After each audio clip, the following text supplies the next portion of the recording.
Hello Virgo, mga ka-UVG ako ulit. Welcome to my channel. So, let's see. Anong ganap?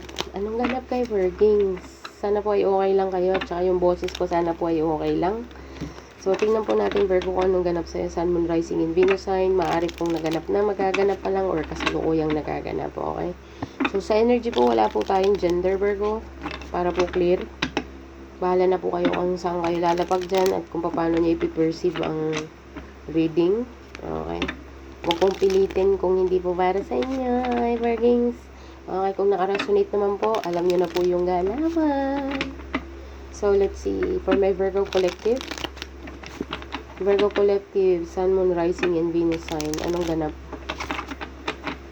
Para po sa hindi makaka-resonate, ulitin ko po, better luck next time po. Maaaring energy nyo nang masagap ko. So, let's see. What do we have for my Virgo, please? Sun, Moon, Rising, and Venus sign. Anong ganap kay Virgo? Anong ganap kay Virgo?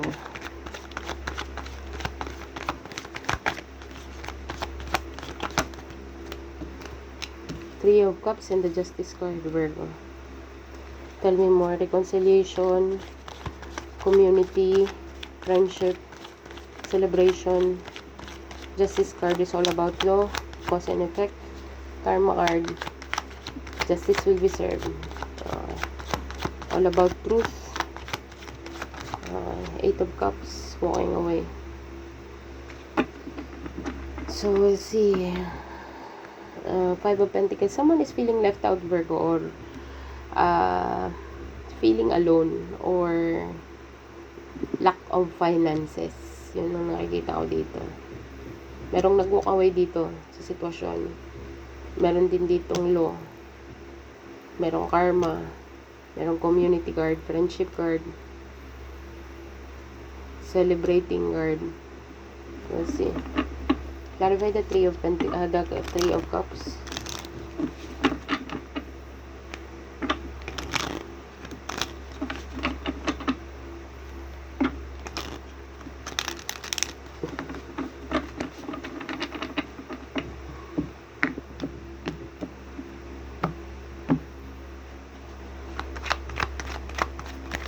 Clarify the Three of Cups for my Virgo.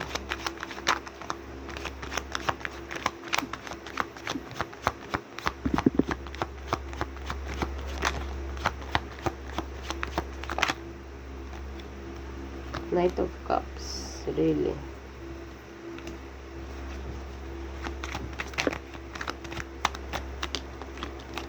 The Hierophant card.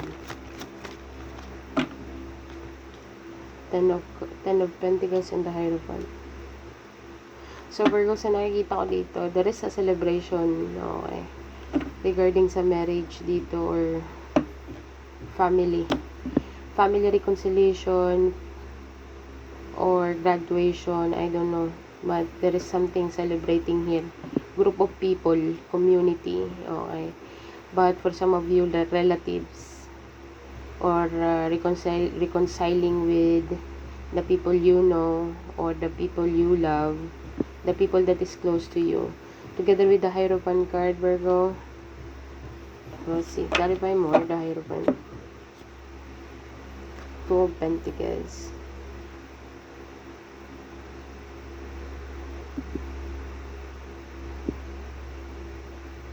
There is a commitment here, Virgo, being offered.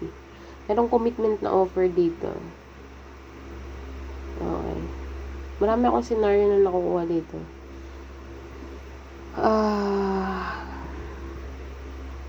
Kasi ang Ten of Pentacles is all about family. Wealth. Multiple source of income. Okay.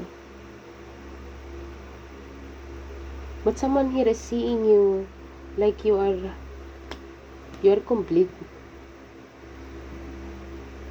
Someone wants to commit here. Merong gustong mag-commit here, Virgo. Hindi ko alam kung ikaw family-oriented or the person that you're connecting with. This person is like very traditional. Okay.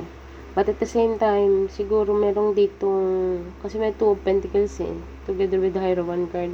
Kaya na-revive ko yung Hierophant card ang lumabas, Two of Pentacles.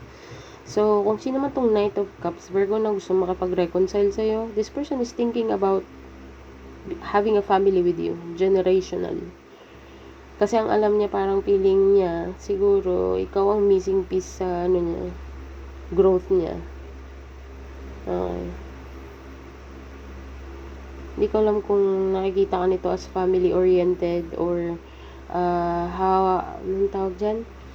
Wifey or husband material, Virgo. And you are very independent because nine of Pentacles is my independent card, okay? So, if you are 10 already, this is my wealth card and my married card and my family card. Okay. If someone wants to offer you something, kung magre-reconcile ka on someone, Virgo, there is a little celebration. This person wants to take you out or gusto niya mag-celebrate na kasama ka, Virgo.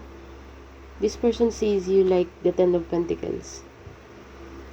Okay. Pero merong issue dito with the 5 of Pentacles. Lack of finances, lack of resources. Feeling left out or feeling it's not gonna work out. Low vibrational energy. With the Hierophant card, nagdadalawang isip na mag-commit or maybe it's not time yet because of the finances issue here, financial issue, Virgo. But this person, kung sino man tong person na to, definitely gusto niya mag-propose sa'yo. Nakikita ka niya sa future niya. Hindi ko alam, Virgo, kung ikaw to or the person that you are connecting with. Para po sa mga Virgo na hindi makaka-resonate, ulitin ko po. Better luck next time po, Okay. Kasi Hierophant for me is a commitment card. Knight of Cups is my emotion card, offering you romantically. Very romantic, Knight of Cups. Nakikita ka nito as the 10 of Pentacles. Parang feeling niya, aasenso siya. Kung asensado na siya, feeling niya mag-aasenso sa, aasenso pa siya more. Tapos nakikita ka niya as family or family-oriented or wifey or husband material. Okay, Virgo, kung sino man tong taong to gusto niya mag-reconcile sa'yo, but meron siyang issue, and how come, Knight kasi to pwede pa akong bumilib kung king to, king or queen. Right? So, let's say, sabihin natin, hindi pa siya stable. Wala siyang ganong i-offer kundi emotion. Okay? Kundi pagmamahal. Okay? Pero, regarding sa practicality, parang feeling ko naglalak siya dito. Hindi ko alam kung nasa isip niya to, Virgo. Ang 5 of Pentacles. 5 of Pentacles and the Ace of Wands. Definitely, gusto niya magkaroon ng new beginning sa'yo very fast.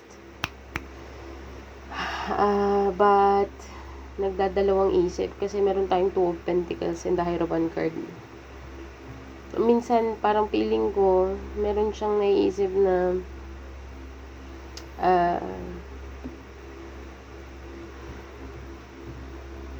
baka sa sobrang tagal na yumaman siya or na maging stable siya, saka ka naman mawala. Like, you know what I mean? So, mag-offer siya dito ng emotion niya, Virgo, hanggat sa kaya niya. Pero as of now, parang emotion lang yata ang pwede niyang i-offer. Pero nakikita ka niya, ano ka na already. Stable ka na. Before pa siya pumasok sa buhay mo, para bagang nakikita ka niya sa mata niya at sa pakaalam niya, stable ka na. Okay. The Hierophant card. Pero parang siya kasi Knight pa lang siya. Gusto niyang magpakasal dito, gusto niyang mag-propose, or gusto niyang maging committed dito. This is my commitment card, Virgo. Pero meron ditong issue regarding sa finances. So yeah, that's what I'm seeing in the first row. Justice card. Clarify the Justice card. 7 of Wands. Meron kang pinaglalaban dito, Virgo, or someone. The Star card. 5 of Pentacles again. Sabi ko na nga, meron talaga ditong luck. Yung lakas. Strength card. Star card, Strength card. Justice card, Virgo, it's all about law. Cause and effect. Karma card. Okay. Meron dito ang pinaglalaban ng healing, maging smooth ang kung ano. Marami kasi ditong against Against, hindi ko alam kung against sa relationship or against sa beliefs here. Hindi ko alam kung anong differences nyo nitong taong to. Baka religious beliefs, age, or I don't know. Basta meron language, I don't know. Virgo. or magkaiba kayo ng magkaiba kayo ng paniniwala. Pero may mga against kasi. Pero this person is like fighting, or ikaw pinaglalaban. Ipaglaban mo. Okay. May nakikipaglaban dito regarding sa belief system. Okay. With the star card. Star card is a healing card. Peaceful card for me. Okay. Together with the Five of Pentacles and the Strength card. Five of Pentacles is like feeling left out in the cold or lacking finances. Virgo. Not enough resources. Okay. But with the Strength card, still holding on, still fighting. Seven of Wands. Still fighting from what you believe in. Ipinaglalaban kung anong karapatan kahit na sabihin nating walang maipagmamalaki, pero pinaglalaban pa rin may pinaglalaban pa rin on something here, Virgo. Okay, hindi ko alam kung sino yan para sa iyo. Hindi ko alam kung sino kinakausap ko. Para bagang pati ako nakukonfuse na. Sana naman ay hindi ko kayo na-confuse. Pero merong someone dito na ipinaglalaban niya kasi ang daming against. So, okay. Pinaglalaban niya kung anong alam niyang magiging peaceful siya, peace of mind niya, healing something niya, sanctuary niya. Pinaglalaban niya yung sanctuary niya dito, Virgo. Okay. Even though na lack finances siya, or even though feeling left out siya, lakas pa rin ng fighting spirit niya dito.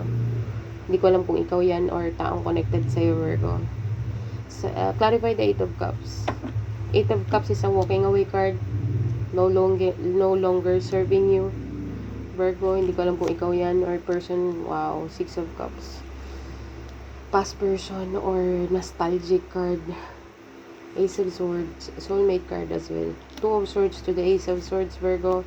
And the Queen of Swords. My God. Oh my God. Someone, merong isang tao dito na nagsalita na ng katotohanan. Okay. And then, nung nalabas ang katotohanan, na-trigger ang decision making dito, Virgo. Ang Queen of Swords for me is clean cut. Okay, clean cut, no bullshit. Parang nakikita niya through the lies. Meron tong x-ray eyes para sa akin. Smart mover, based on experience, unbiased person. Hindi to ang Queen of Swords para sa akin is hindi siya nag-a-ask ng validation on anyone. Okay. Together with the Ace of Swords. Truth, nothing but the truth, but also the truth. Maybe nag-communicate ka dito, bakit ka nag-walk away into the situation, or maybe just take how it's resonate, Virgo. Vice versa. Together with the Six of Cups. The moment na nag-walk away ka, Virgo, or the moment na nag-desisyon ka, but the moment na nag-desisyon ka mag-walk away, there's a truth. Merong na-trigger dito. Katotohanan, reality check. Okay. Regarding sa past. Okay. Hindi ko alam kung in-explain mo kung ano ba talagang reality. This is the reality of the situation. This is the reality of the reality of what, kung anong pinagdaanan, ito ang realidad. Okay. Sabihin natin relasyon man yan, pamilya man yan, friends man yan, pero itong reality. Tapos merong ditong Two of Swords. After the communication, after mag-communicate nitong Queen of Wands ng about katotohanan regarding sa past, meron na ditong nasa crossroad. Okay. Kasi pakasalita ng Queen of Wands dito, insigida, walk away. Nasabi ko ng truth ko, nasabi ko ng katotohanan ko regarding sa mga kung ano man ang nangyari, kung ano man ang naganap. Tapos sabay batchi. Sabay walk away. Tapos yung isang tao dito with the Two of Swords is like trigger na trigger. Kailangan mag-decision. Like, you know what I mean, Virgo? Two of Swords. Kaya pala. But someone is missing here. Missing. Six of Cups is my nostalgic card. Past life card. Okay. May nag-address dito ng regarding sa sitwasyon in the past. Tell me more about this Queen of Swords. Sabi ko na nga ba? Merong nag-end ng situation dito. Pag lumabas ang The World card at saka Eight of Cups, this is an ending, Virgo. Ending of a cycle. Okay. But new beginning as well, Virgo. Meron ditong gustong magdesisyon. Hindi ko alam kung ikaw ang magdedesisyon, ay siwalat ang realidad dito ng sitwasyon, realidad ng kung ano ba talaga ang katotohanan. Okay. Hindi ko alam kung relationship nyo or wala nang fantasy, wala nang la la land, wala nang realidad, real talk ito dito. Okay. So, clarify the two of swords, the hangman. Merong stuck talaga dito, Virgo. This person, kung sino man tong person na to, namimiss ka niya, the moment you walk away, hindi na siya talaga makapag-desisyon sa sarili niya, naka-stuck siya sa'yo, stuck siya sa'yo. Okay, Virgo, hindi ko alam kung ikaw ang nag-cut off nitong person na to, ikaw ang nag-walk away, like, sinabi mong katotohanan mo, and this person is missing you a lot. Like, a lot. The moment you, para po sa mga Virgo na hindi maka-resonate, better luck next time po. Pero yun ang nakikita ko dito. This person, the moment you walk away, Virgo, and the moment you let go sa person na to, this person stuck on you. Hindi rin siya maka-decide dito with the two of swords. Fully blinded siya. Hindi niya makat off. Hindi siya makamove on dito, Virgo. Yun ang nakikita ko. Pero ikaw, sinabi mo na kung anong truth mo, pero siya hindi pa niya sinasabi ang truth niya. Siguro nagsasabi siya ng truth niya, but in reality, it's not what you think it is. You know what I mean, Virgo? Sana naman ay nagigets ko sa'yo. Nagigets nyo ako. Meron ditong naglalak ng finances, hindi ko alam kung ikaw or the person that you're connecting with, but someone wants to commit, someone wants to reconcile, someone sees you as a wifey and husband material, nakikita ka niya sa future niya. Ikaw ang missing piece ng success niya dito, Virgo. Napipil niya yon. Nagdadalawang isip mag-commit dahil siguro sa lack of finances, Virgo. May nakikipaglaban dito regarding sa belief system, regarding sa kung ano pa man ang pinaglalaban niya. Gusto niya ng peace of mind. Hindi ko alam kung ikaw ang sanctuary nito, Virgo, but someone is really feeling left out by you, or parang feeling niya siya lang ang nakikipaglaban sa relasyon, or maybe ikaw nakaka-feel niya, as I said, either way. Okay. Dito naman sa third row, nag-walk away ka after mong mag-speak your truth, even your voice is shaking, kahit na nanginginig na ang boses mo, pero nilabas mo pa rin ang katotohanan mo, Virgo, and someone is stuck about sa communication mo. You are the truth here, Virgo, at alam ng taong yun, alam niya na ikaw ang truth dito. Lahat ng mga sinabi mo, Virgo, sa kanya, let's say from the past, all the truth that you say from the past pa, from the beginning, in the very first place, stuck siya ngayon dito kasi you are the truth here. Badass energy. Bargains. Give me an advice for my Virgo, please. Advice, please. Bahala ka na, Virgo, kung saan ka lalapag dyan.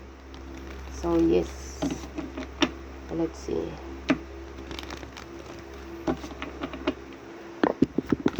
What is the advice for my Virgo, please?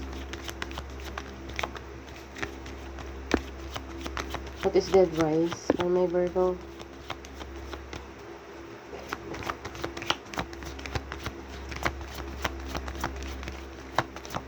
Ano nga sinasabi ko? Ayan tayo. Meditate and contemplate, Virgo. You need to meditate and contemplate if you are confused, or maybe this person is meditating and contemplating regarding sa iyo, Virgo, regarding sa mga binitawan mong salata, at regarding sa ikaw ang totoo. Okay. So, tell me more. Give me one more.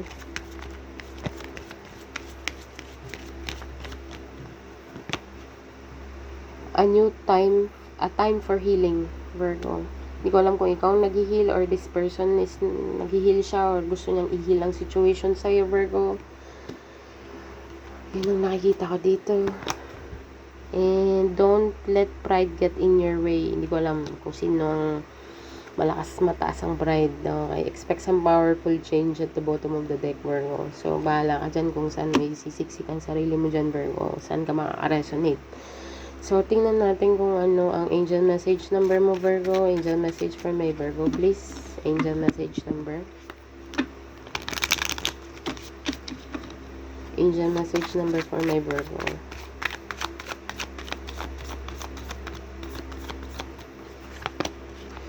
You have King. Ancestor mo yan, nag-pass away na, kabilang buhay, siya po ang guardian angel mo. So, 597 Virgo. Google mo siya. Meron kang message dyan, angel message number 597. So, Virgo, that's what I have for you. Sana po ay naka-resonate kayo. Maraming salamat po. So, thank you so much. This is what I have for you, Virgo. Thank you for being here. Thank you for watching. And bye for now.